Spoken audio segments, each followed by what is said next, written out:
Dobro večer, narode Boži,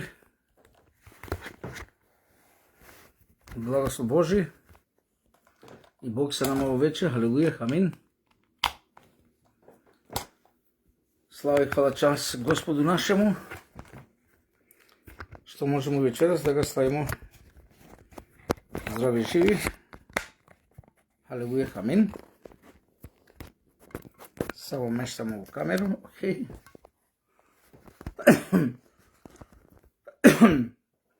Narode Boži, dobro večer, dobrodošli na večerašnju proučavanje Bože reči. Proučavamo Sveto pismo, Bibliju, haleluja. Poslušat ćemo sada jednu pesnu, da slavimo, hvalimo našeg Boga.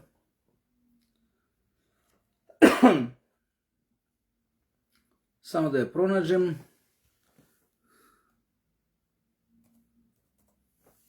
Ok.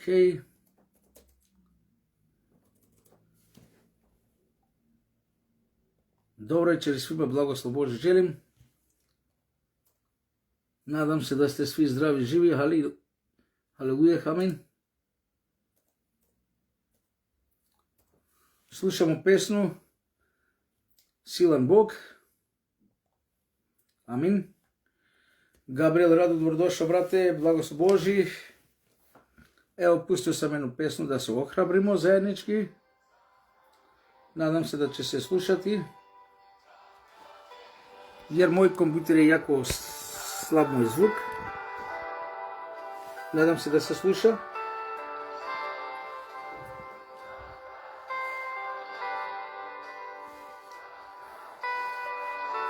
Ne znam da li se uopšte sluša. Sad mislim da je bolje.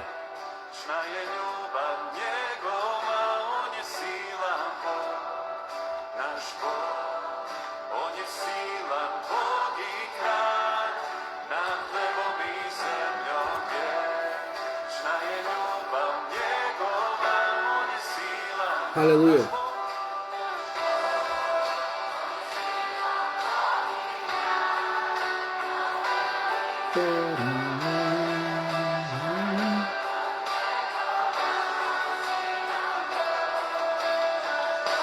Gabriel Radu, Katica Matković, blagoslov Boži, Milan Babić, dobrodošli, blagoslov Boži, Bog sa nama je ovo večer, da ga slavimo, hvalimo, amin.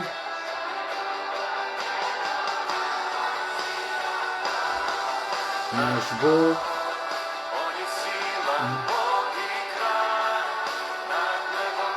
haleluja.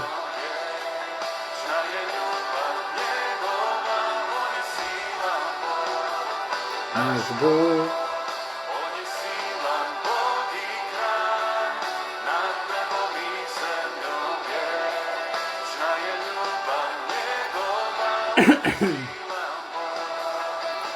Bog,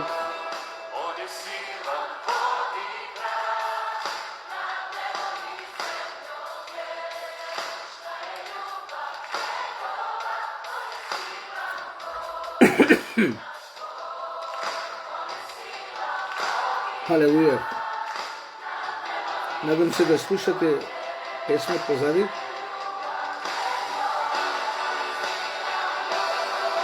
Naš Bog, on je silan Bog.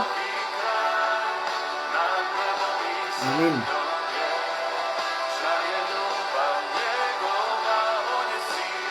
Bog, naš Bog, on je silan Bog Izrael. Eptiče Dimitrovski sa Suterni, blagoslov Boži, dobrodošli. Haleluja. Sad ćemo slušati pesmu Dajemo ti slavu i hvalu Hristu Isusu, haleluja, amin. Nadam se da ćemo se s ovom pesmom ohrabriti isto. Dajemo ti Slavu, čast i hvalu, tebi podižemo, žemo ruke, tvoje ime slavimo. Mač Boži, starešina Emilija, dobrodošli, brate, Elizaveta, Mustafa, blagoslov Boži, dobrodošli, Bog sa nama i ovo večer, amin. Slušamo, znači, drugu pesmu, Klanjaju se proslavi, dajemo ti slavu. Slavimo jer Velik si, činiš djela velika, niko nije kao ti, Isuse. niko nije kao ti, jer velik si, činiš djela velika, niko nije kao ti, Isuse, niko nije kao ti.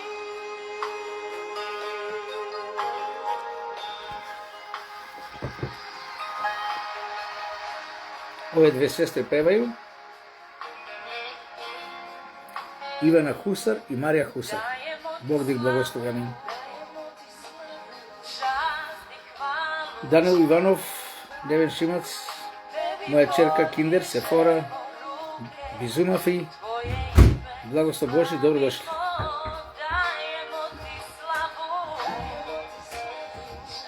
Amin, Elizaveta, i za tebe isto, za sve nas. Amin. Baže Lončevski, Jozo Vrečić, dobrodošli, blagoslov Boži.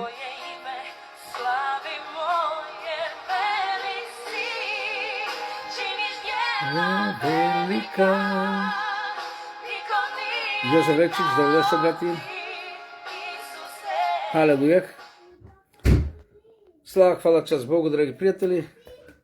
Da smo zdravi, živi ovo večer, da slavimo, hvalimo Boga.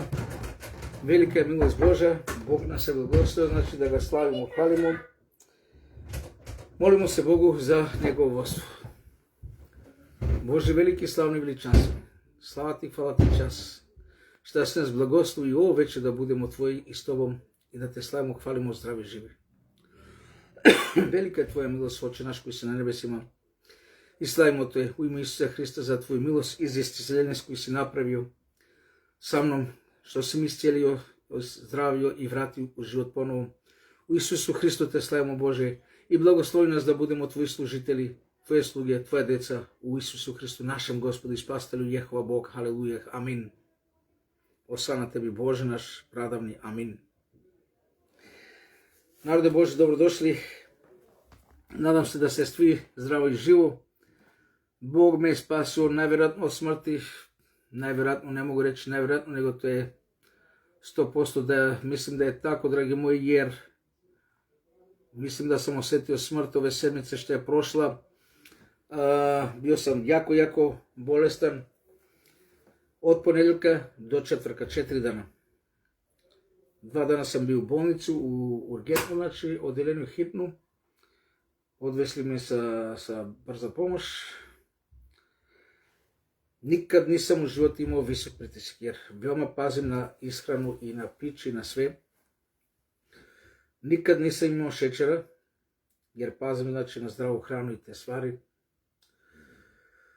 I onda u ponedjeljak već dan je počeo, ali noću oko 7, 8, 9 uvečer je počelo jako, 40 stepeni temperatura. 40 stepeni temperatura. Zatim, od jedan put šećer, 240, znači za nas je normalno 120, 240, znači duplo. Pritisak, uvijek sam imao 120, 130, 180, 90 najviše. Ovog put 180, 190 sa 100, 110, a srce 120, možda i više, ne znam, nismo ubrojali, gledali baš sve najbolje. I još to, temperatura od 40 stepena skola mi je glavu, ljudi moji. Tako sam patio, stradio. I na kraju su me odvezli u bolnicu u utorak, uvečer. I tamo sam primao infuzije i sve to i krv dao da se ispitiva šta je problem, zašto, kako, šta. A tih celo vreme, znači to vreme, uzeo sam, znači, tablete za šećer, ono što su jake, znači dobre. Tablete za šećer, znači za pritisak, sve lekove moguće. Ono padne sat, dva, ponovo se digne. Tablete, lekove za temperature, padne 2-3 sata, ponovo 40 stepeni. 38 najmanje, 38,5, a 40 standard kao. Skula mi se glava, non stop sam pio vode, žedan sam bio, znači izgoreo mi jezik i usta, sve.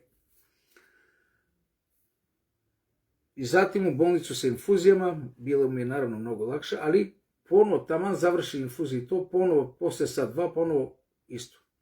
I onda su našli, znači, da imam zapaljenje i pluće, odnosno, zapalilo se, infekcija pluća, levo pluće, leva pluća. Gospodi, kažem, šta je ovo, ja sam gotov. Mislio sam da ću umreti, braću, sestre i prijatelji. Odnosno, nisam mislio, nego to je bila najveća, veoma velika verovatnoća. Jer pazite, čovjek koji nikad nije imao pritisak, čovjek koji nikad nije imao šećera, odjedanput tu da guvate sa temperaturom od 40 stepeni, sa infekcijom levog pluća, mislim da je to smrtonosno. Vi koji ste medicinari, možda ćete me popraviti da nisam upravo ili možda ćete me potvrditi, ne znam, ali ja sam bio skoro gotov. Slava, hvala, čast Bogu na vašim molitvama. Molili su se puno braća i sestara. Kao preko starašinske grupe, kao preko grupe Božji deca, bugarska grupa. Molili ste se dajnu noću, Bog da vas sve blagoslovi. Odjedanput u četvrtak sve je prestalo. Šećera više nemam, jedem, pijem normalno. Baš sam probao da vidim da li će mi dići šećer. Ne. Pritisak ne. Naravno temperatura, ne uzimam više nikakve lekove za temperaturu, samo uzimam znači lek za infekciju levog pluća. Odjedanput sve je nestalo, i visok pritisak, i visok šećer, i visoka temperatura. Haleluja, slava Bogu, Bog je uslušao naše molitve, Bog mi iscijelio, draga braćo, sestre i prijatelji. To nisu lekove, to nije lekarstvo, to nije doktor, to je moj doktor, to je tvoj, naš doktor, Isus Hristos, haleluja, amin. Čarkić Radmila, dobrodošla, Beriša Sireta, taj virus nije, proverili su me, nije virus kod mene, sestro Sireta. Nemam ni COVID, znači napravili su mi COVID test, napravili su mi ovaj test virus, grip virus, nemam ni gripa, nemam ni COVID-a, nemam ništa, a ja temperatura 40, visok pritisak, visok šeker, slava Bogu, Bog mi iscijelio. Ja vjerujem da je to bio neprijatelj koji je htio da me ubije, da me uništi, da spreči delo Božje. Ali ko što me Cecil ohrabrila danas, anđeli gospodni su oko onih koji služe Gospodu. I anđeli Božji su me sačuvali silom Duha Svetoga, haleluja, amin. Kao i odjednom me uhvatilo, čak su mi dali umjesno. Eto, vidiš, to je to, sestro moje. Braćo moje, slava čast Bogu, posljednje vrijeme đavo je poludio, ne zna šta da radi, ali vidite, Bog je sa nama, kad smo sa Bogom, ne trebamo se ama uopšte bojati, dragi moji, jer je Bog sa nama, haleluja, amin. Večeras pričamo temu koja se zove žao mi je naroda. Žao mi je naroda, prema Evanđelju po Mati 15. glava 32. stih reči našeg spasitelja Isusa Hrista. Žao mi je naroda. Da li se sjećate kad je ovo Isus Hristos rekao učenicima, žao mi je naroda? Moja unuka pred vama je bolje, Bog da je blagoslovi, amin. Dragi moji prijatelji, možete li mi odgovoriti kada je Hristos rekao, Filipa Sanaš, dobrodošao, molili smo se za tebe, Bog da vas blagoslovi, Filipe, haleluja, amin. Ljudi moji, narode Božji, kad je Hristos rekao, žao mi je naroda, da li se sjećate? Žao mi je naroda, kaže naš spasitelj Isus Hristos, haleluja, amin. Sad ćemo pogledati jedan film, kratko, od Isusa Hrista, našeg spasitelja. Pogledat ćemo, znači, taj film i ja ću govoriti u pozadini od moje teme.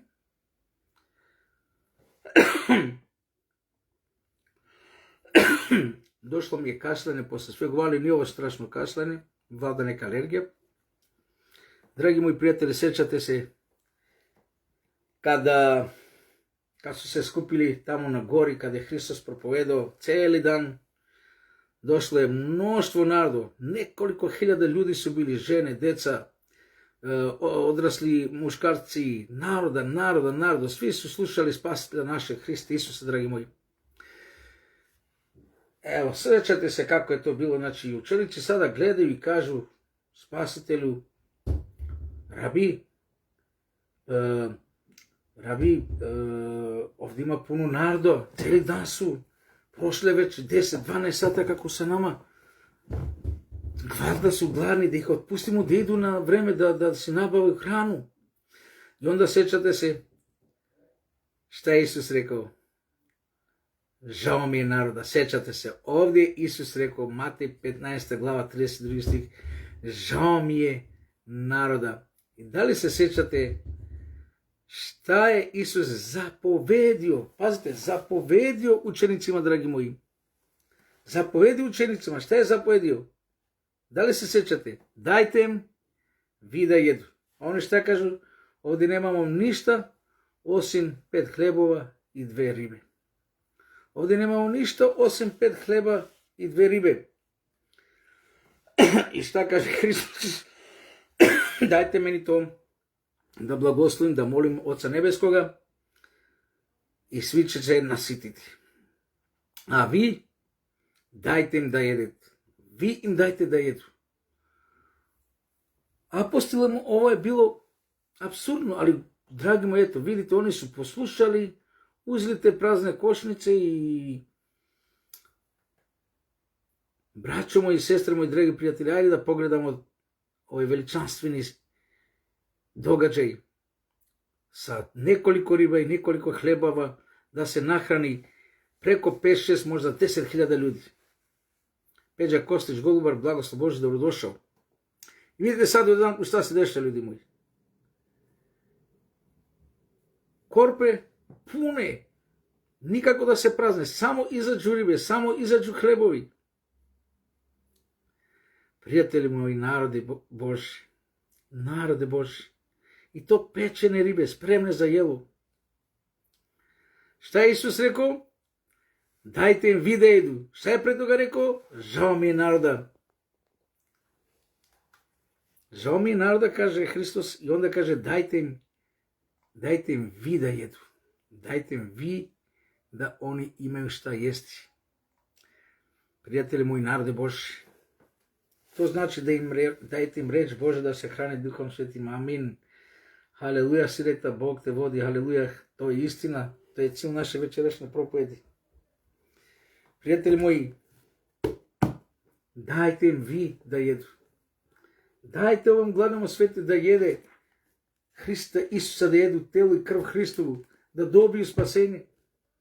Prijatelji moji, žao mi je narod, ovo je start naše propovede. Šta je rekao Hristos? Žao mi je narod. Kako je žalio Hristos? Pa žao mu je bilo, ljudi su veoma gladni. Bili su veoma gladni. Većinom njih nisu imali, braćo moji sestre, novac da kupu hranu, a došli da slušaju Božju reč. Jer mi reč Božja bila preča nego njihova telesna glad. Čak su možda zaboravili u momentu da treba da jedu. Ali Hristos je znao da će doći trenutak, moment kad će oni osjetiti veliku glad. Hristo je bio žao. Ljudi moji, Hristos žali sve one koji su gladni i telesne hrane. Koliko gladnih ljudi ima, a Hristo je žao za njih, šta mislite? Da li danas Hristos žali za ovaj svijet koji je gladan sa hranom? Koliko deci ima gladne, drage moje? Koliko ljudi, starih ljudi ili i bolesnih ljudi koji ne mogu raditi, koji nemaju nikakve primanja, a treba im hrana. Srećem ih po ulicama. Ušla Rumunija, ušla Bugarska u Evropsku uniju i ono nada kao za bolji život. Sad smo sve rešili probleme, sad će biti socijala, sad će biti posla, sad će biti sve okej. Da, za one koji su zdravi i jaki da radu. Oni koji ne mogu da radu, dragi moji, a došli ovdje, nadali su se sa 60 godina, 58, da će ući ovdje i naći neki posao. Puno ljudi iz Rumunske. Ne primajte kad prođeš 50. godinu, to je teško, veoma teško, jedino ako imaš stvarno neki zanat jako potreban. A običan radnik, čistač ili ne znam šta, to zabori, niko te ne prima sa 55, 58, 62 godine. I gledam ih prosu da bi živjeli, da bi imali za hranu, dragi moji. Razgovaram sa njima, pitam ih kako, šta je, i objašnjava im da ne mogu raditi, da ih ne primaju naravno, i onda gubu sva prava, nemaju ni socijalno, ni zdravstveno osiguranje, ništa i tako dalje i tako dalje. Šta mislite, da li Isus želi ove ljude? Nema veze da li je vernik, nevernik, da li ova denominacija ili ova vera ili ona religija, čovjek kome treba pomoć. Hristu je žao, dragi moji. Hristos žali. Žao mi je ovog naroda, žao mu je svih nas 9 milijardi. A još više nas žali zbog duhovnih glađi. Zato što za telesnu glad osvestimo se, ali za duhovnu glad žao nam je zatvori oči, napravi nas da budemo duhovno slepi, da ne vidimo da smo gladni za duh, da smo duhovno gladni. To je veći problem nego ova telesna glad, dragi moji. Duhovna glad je veći problem da se osvestimo nego telesna glad. Koliko je to strašno, užasno, dragi moji. I zato naš spasitelj večeras nam govori da se osvestimo, dragi moji.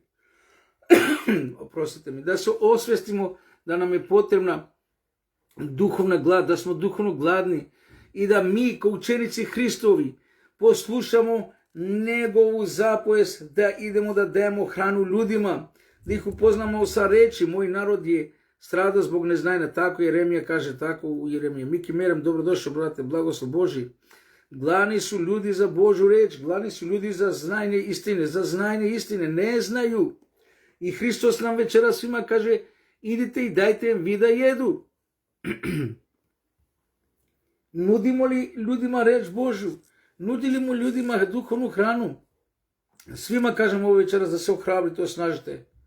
Nemojte se pitati, jao, pa kako će reagirati ta osoba. Ajde sad govorimo o osobama koje znamo. Prijatelji, poznanici, rodbina, susedi. Idem da mu dam reč Božju, idem da mu dam sveto pismo, da mu poklonim, idem da mu nudim večan život u knjizi koja nudi večni život, znači Biblija ili neka duhovna knjiga koja upoznava sa Biblijom, koja ima biblijske citate i stihove. I sad, đavo te sprečava da duhovno hraniš druge. Đavo te naprijed da budeš sebičan, da misliš ovako, wow, pa kako će reagirati? Pa možda neće htjeti. Pa znam ja Janka, njega ne interesira Biblija. Pa poznam ja Mitko, on je okorili pijanica, njega nikad neće uzeti, htjeti da uzeti uleći.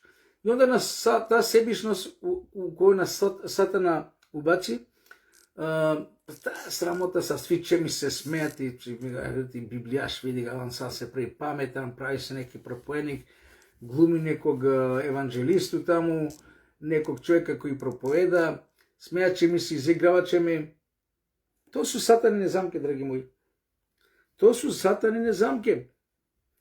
Sadik Ismilovski, Ramče Mina, blagoslov Božji, dobrodošli tebe, da te Bog blagoslovi, Ramče, amin. Ljudi moji, narode Božji, sjećate se našeg spasitelja Isusa Hrista i njegovih učenika. Nisu se pitali oni da li će da budu osramoćeni sa praznim košnicama kad su pošli i kad ih mi Isus stavljao to po jednu ribu i jedan hljeb i ono su množilo na hiljade ljudi su jeli. Nisu se pitali kako će da reagira svet, kako će da reagiraju ljudi, nego su poslušali zapovest našeg spasitelja i otišli su i nudili su ovom svetu hranu da jedu i da piju, kao i duhovnu u dela apostolska, sjećate se. I sjećate se biblijskog stiha, znači Matej 15. glava 36. stih. Onda uze onih 7 kruhova i ribe, dade hvalu, prelomo ih, dade ih učenicama svojim, a učenici ih dadoše narod. Sada pazite ovdje što je najinteresno. Dade ih učenicima, a učenici ih dadoše narodu. Ovo je jako zanimljivo, dragi moji. Ovo je jako poučno. Znači, Hristos nama je dao reč. Hristos nama je dao sveto pismo da je ne zadržimo samo za nas ribu i hljeb. Samo jedi, pij, uživaj samo ti. Nego da tu reč, da tu ribu i hljeb dajemo dalje ljudima. Da hranimo druge ljude.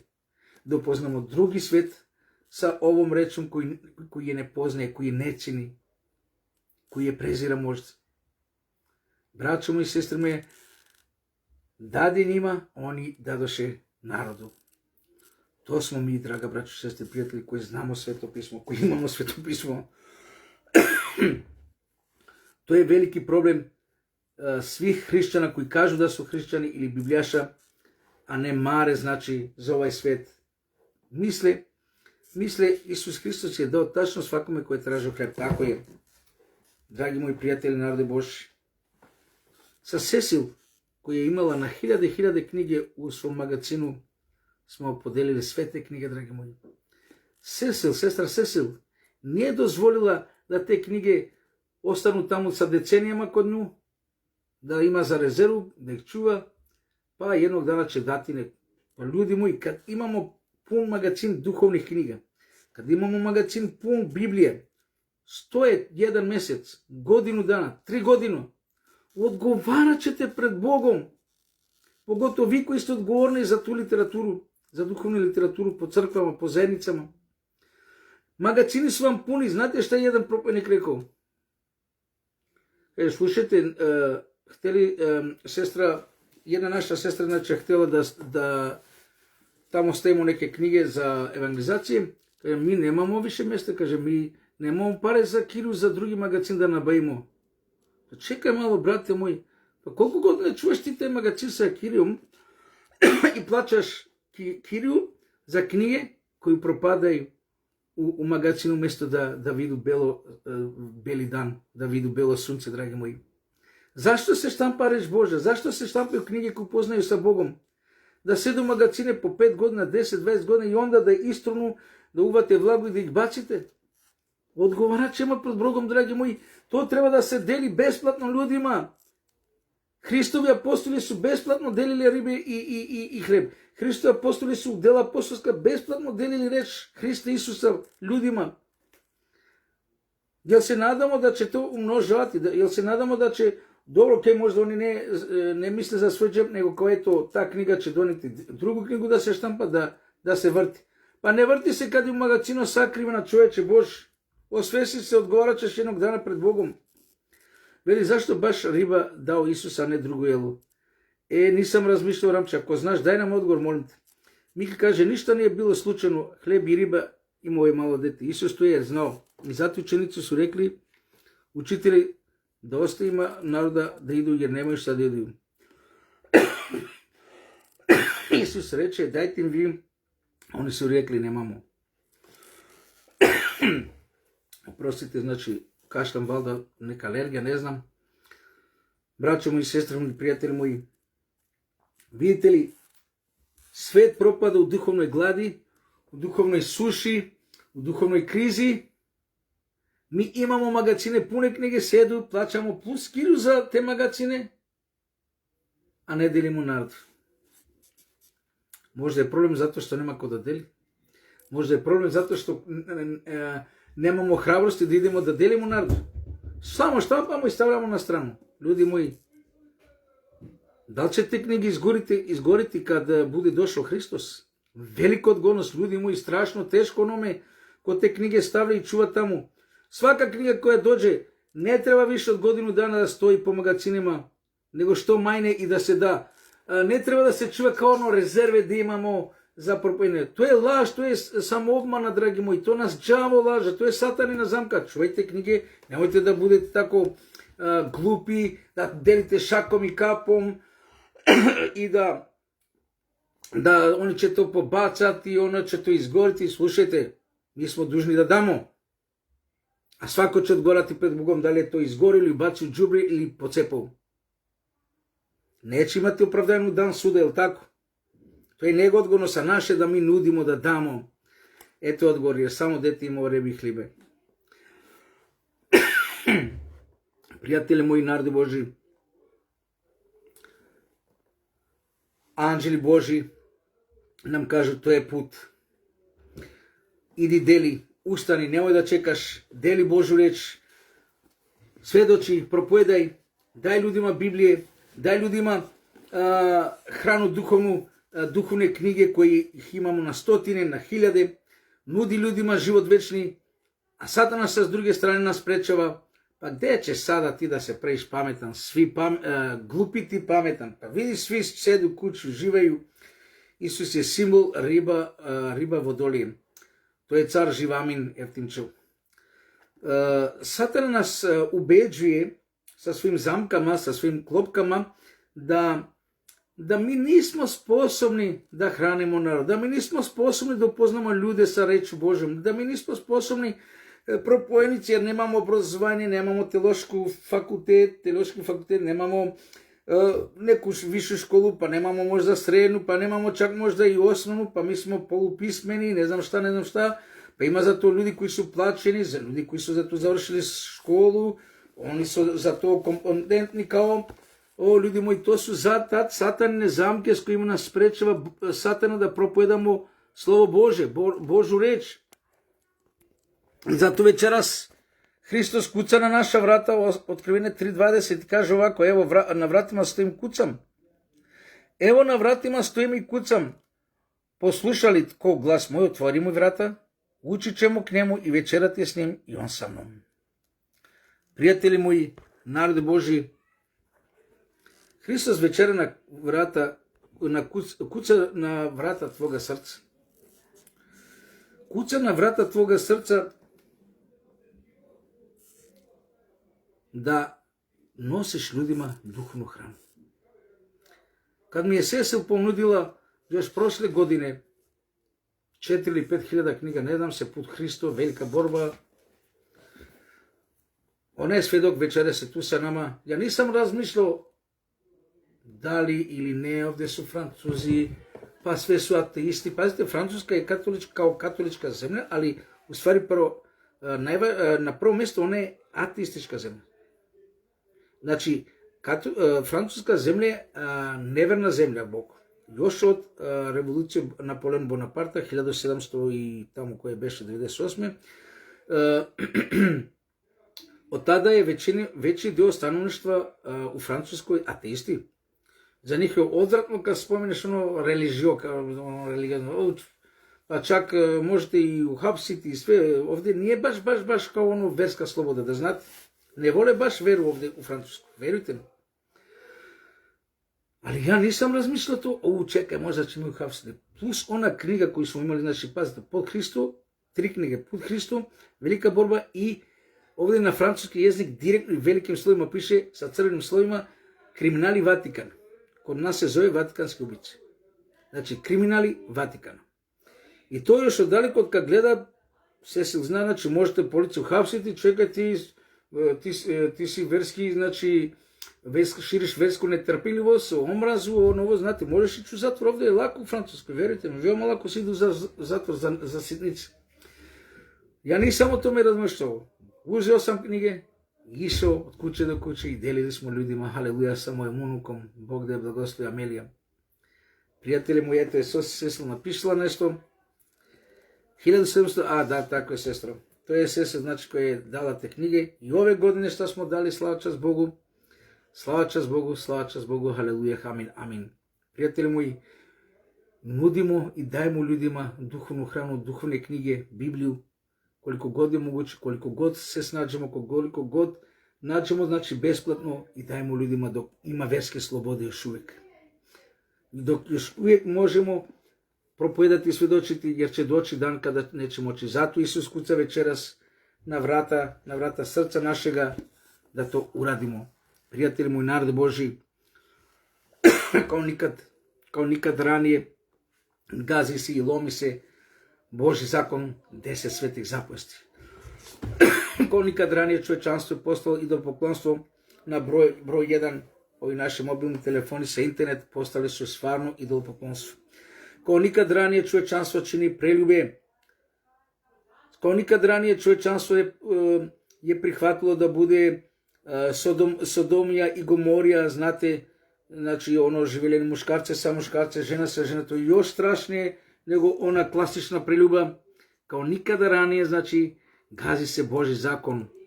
Prijatelji moji, i zato večeras Hristos nam poručuje u Evanđelju po Jovanu 3. glava 5. stih.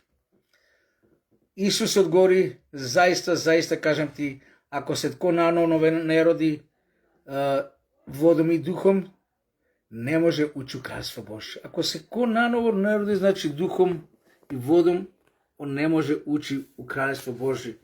Prijatelji moji, vernici Božji, narode Božji, ovaj svet treba da se nanovo rodi.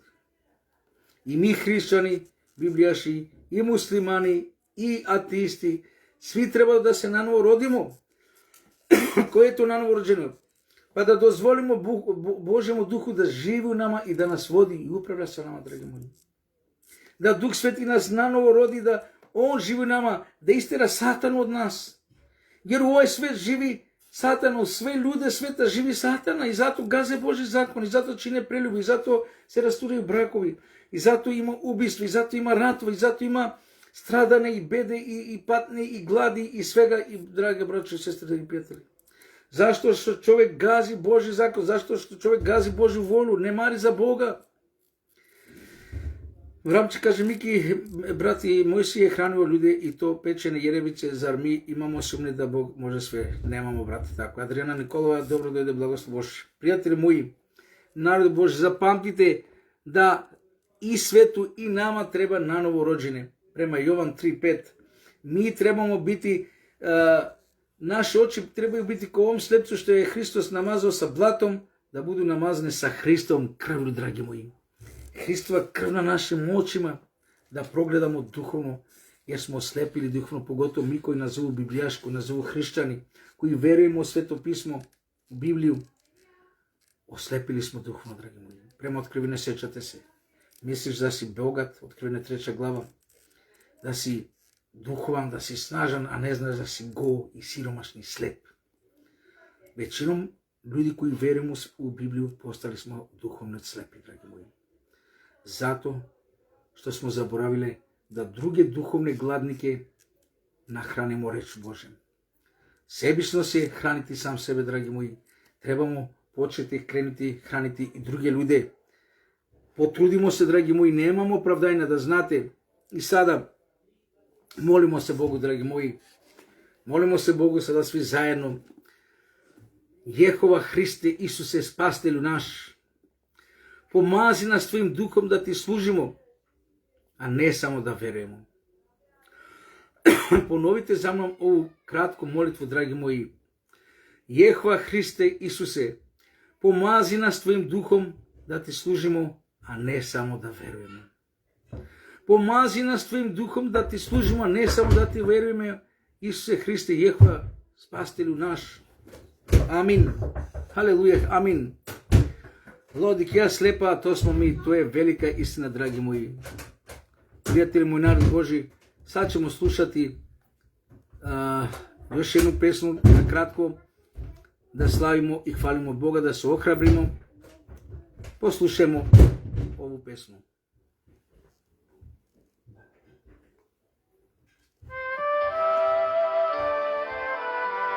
Da te samo dotaknem.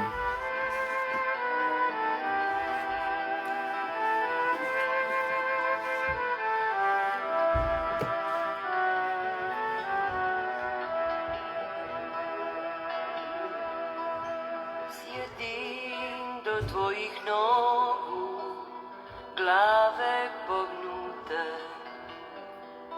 ne mogu pogled dignuti, gledati u tebe. Šutim, srce te želi, moje usne ne govore.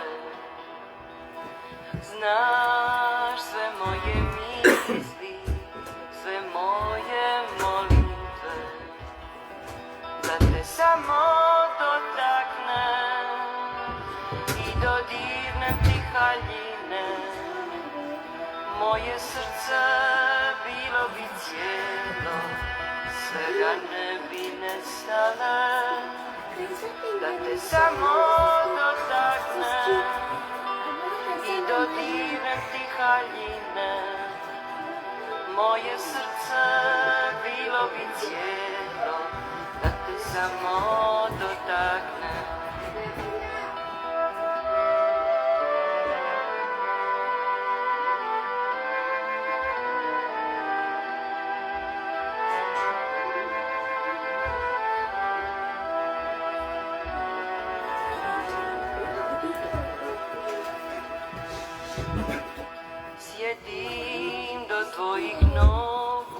Pružam ruke vrhtave,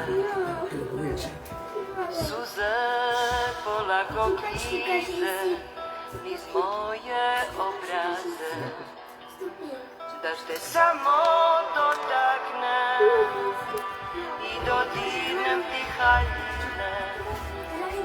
Moje srce bilo bi cijelo, se rane bi me stale, da te samo dotaknem i dodirnem ti haljine. Moje srce bilo bi cijelo, da te samo dotaknem.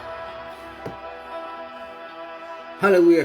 Pružaš ruke, Dragi prijatelji, dižeš mi narode Boži, lice. znači s ovom pesmom sam htio da se ohrabrimo, da te samo dotaknem. A za to nam treba pomazanje Duha Svetog. Za to nam treba pomazanje Ameli. Bogos, oui, j'ai fait prédication.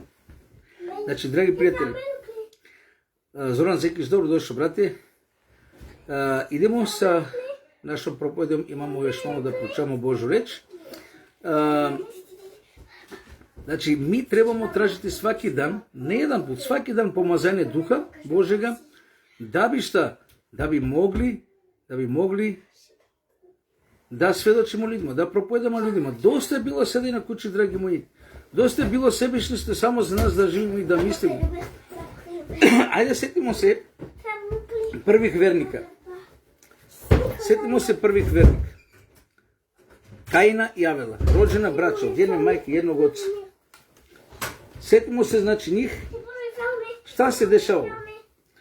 Veliki problem je bio što, samo moment, ovaj moj unuk, Bogos, je fais prédication, mon fils?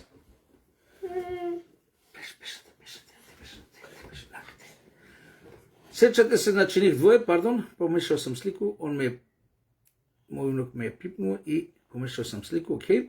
Idemo dalje, pozdrav, brate moj Zorane. Oni su služili pravome Bogu, jel tako? Istinitim Bogu, Bog Avramov, Bog Isakov. Oni su slavili i hvalili stvoritelja. Oba dvojica su bili vernici, pazite, i Kain i Avel bili su vernici. Nisu bili oni kao nevernici. Znači, oni su se deklarirali da su verni Božji narod. I šta se dešavalo? Upravo jedan od tih vernika ubio svog brata. Sjećate se, dragi prijatelji, da bi kam ti dade? Ovaj mi smetava, došao mi ovdje ovaj unuk, oprostite mi. I šta se desilo? Na kraj, znači, Avel je poginuo, odnosno bio je ubijen od strane vernika svog rođenog brata Kaina. Znači, Kain je ubio svog rođenog brata. Samo moment, sačekajte mi jedan minut, moram da pozovem njegovog oca, jer ne mogu propovedati od njega.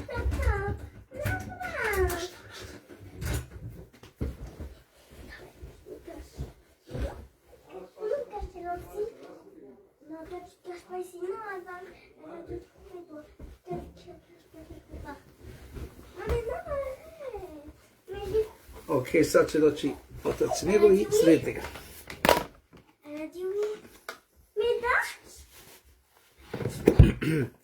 Ok. Nadam se da ću moći mirno nastaviti. Samo moment, nešto su mi pipnili kompjuter. Ok, dobro je. Samo još moment, došli su da ih uzmu. Jer došli smo ovdje u sobi. Samo moment, ok?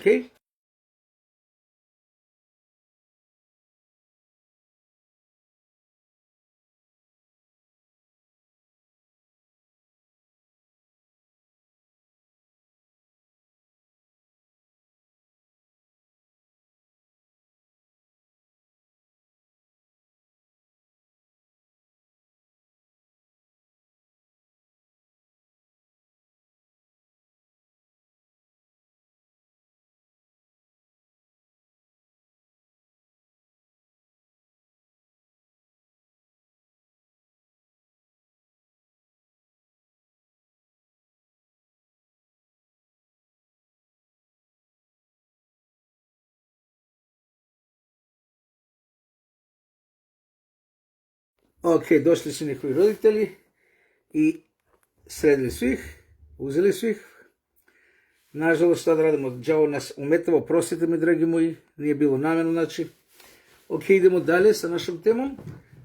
Znači, Kain je bio vernik, kao i njegov rođeni brat, jedna majka, jedan otac, i taj vernik Kain ubije rođenog brata. Da li se sjećate tog događaja u Bibliji? Znači, Kain je ubio svog brata. Zašto? Upravo zbog religije, upravo zbog vere u Boga, kao u Boga. Dragi moji prijatelji, nije li ovo užasna i strašna stvar? Ubiti rođenog brata. Ubiti rođenog brata, a jedna vera znači jedan Bog. Još od početka sveta, dragi moji, Satan je uzeo u ruke puno ljudi. Iako je bio vernik Božji, iako je verovao u Boga, iako je slavio Bogu koji je na nebesima, Kain je bio Satanin sledbenik. Kain je bio Satanin sluga. Kain je bio Satanin rob, dragi moji. Vidite li, danas je to veliki problem ljudi koji se zovemo vernici. Da li su to muslimani ili hrišćani. Veliki problem u nama je što mnogi od nas nemaju ponašanje i nemaju karakter. Kain nije imao karakter. Kain nije imao ponašanje. Lično ga je Bog opomenuo, nemoj to učiniti, izbaci to iz svoje glave. Direktno stvoritelj sveta je razgovarao sa onim ljudima i pa to je strašno. I on je to opet učinio ono što je on mislio da učini. Da li me razumete što hoću da kažem, dragi moji? Danas je veoma važno da imamo ponašani karakter. Sada jedno pitanje. 20. vek naše crkve su bile pune. Ne govorimo o džamijama. Džamije su još uvijek pune. Slava Bogu, Bog da ih blagoslovi. Ali hrišćanske crkve, da li je to katolička, evanđelska, naša protestantske, mislim, množine, većinom su prazne. Većinom veliki broj njih su prodane, zatvorene i prodane. Nema. Umjesto da raste broj verništva se smanjuje u hrišćanstvu. Kad smo bili 4 milijarde, mi smo bili više od 2 milijardi hrišćana. Stanovništvo, mislim, zemaljsko, ne, svetsko populacija. Danas kad smo skoro 9 milijardi stanovnici, broj znači stanovnika planete Zemlje, mi nismo ni više od milijarda vernika hrišćana. Umjesto da raste broj, on se namalio, dragi moji. Zašto? Pa upravo zato što su hrišćani izgubili karakter Hristov koji je opisan u Svetom pismu. Upravo zato što nemaju ponašanje Hristovo. I nikad neće biti jedna crkva zdrava, puna sa vernicima, ako njeni vernici nemaju ponašanje kao Isus Hristos i karakter Hristov. To je odgovor zašto su se crkve ispraznile, dragi moji. Ne zato što su mnogi otišli po stranim zemljama za bolji život. Ne zato što su mnogi pomrli. Ne zato što su mnogi bolesni. Nego zato što mi ne dajemo primjer sa našim ponašanjem ljudima da dođu ka Hristu. Da dođu naše zajednice, da se ispune naše crkve, naši hramovi Boži, gdje slavimo, hvalimo Boga, gdje održavamo koncerte na slavu Boga nebeskoga. To je problem, dragi moji, naša sebičnost nas je udaljilo od Boga, udaljilo od Svetoga pisma, udaljila Duh Božji od nas. Sebičnost je naš najveći neprijatelj, sjećate se, ja sam o tome propovedao. Sebičnost je naš najveći neprijatelj, dragi moji. Kako je sada stanje sa tobom i mnom? Kako stojimo u pogledu ovog pitanja, dragi moji? Kako stojimo u vezi ove dileme i krize, dragi moji? Da li privlačimo narod ka Bogu ili ih udaljavamo sa našim ponašanjem? Ponašanje je vera, dragi moji.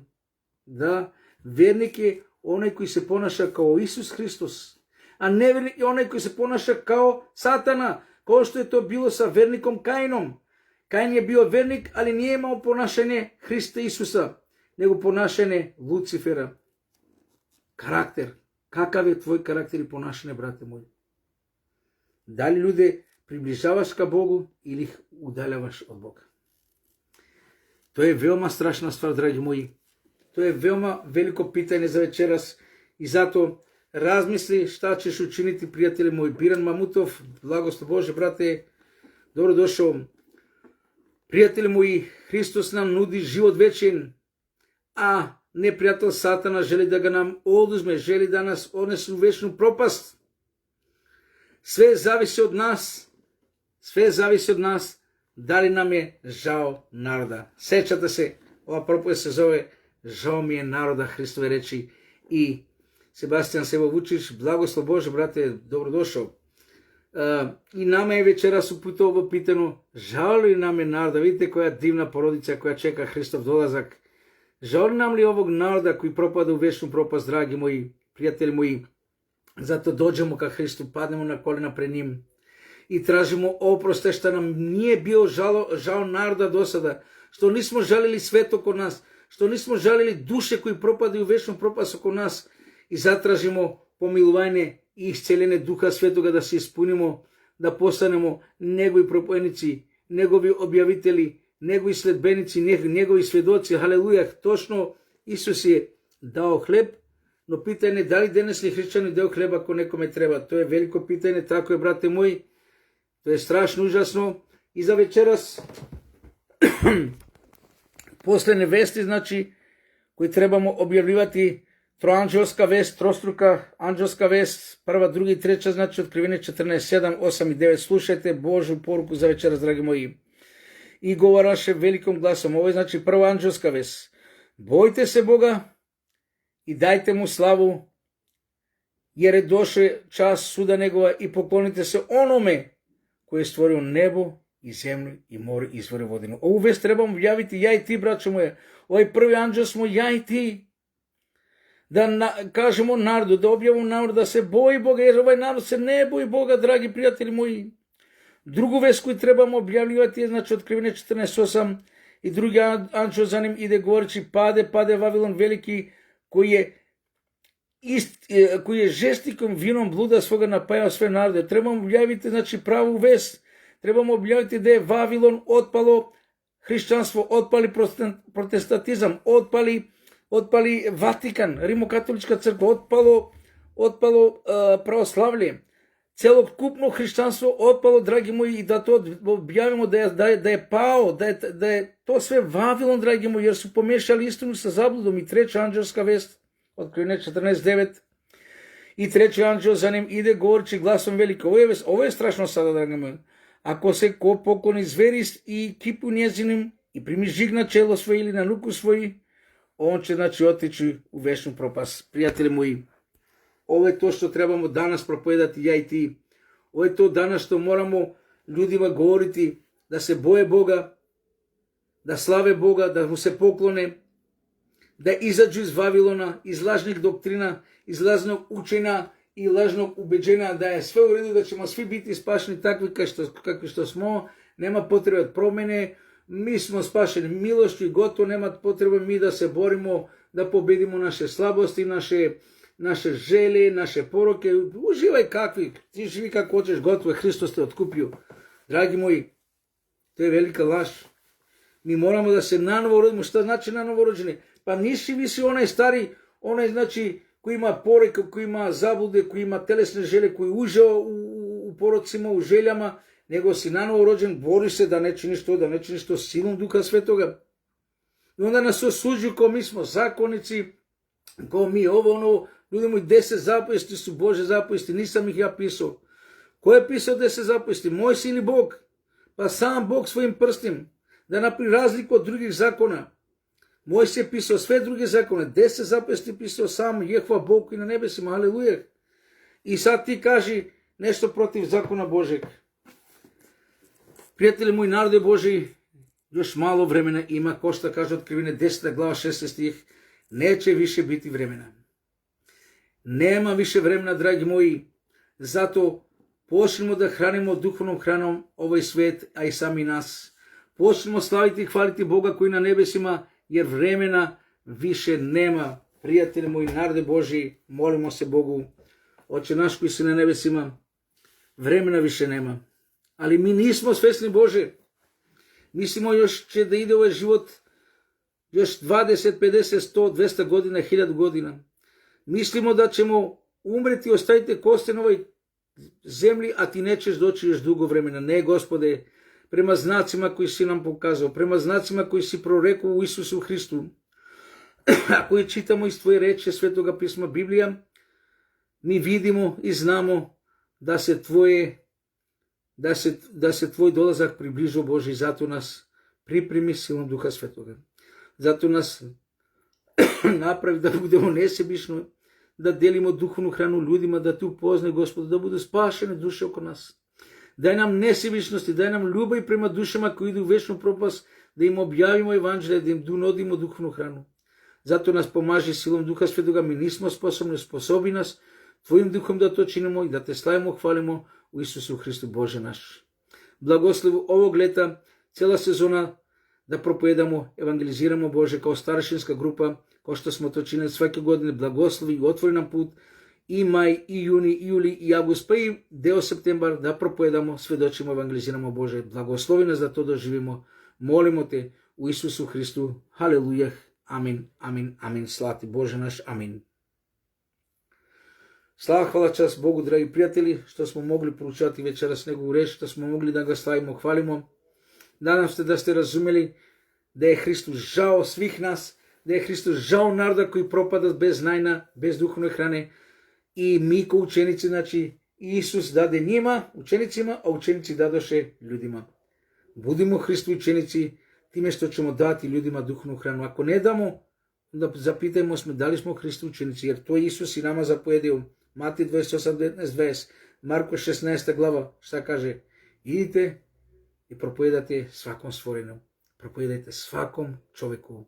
Bog da nas blagoslovi tome, da budemo njegovi propovjednici silom Duha Svetoga. Slava, hvala, čast Bogu na nebesima. Haleluja. Amin.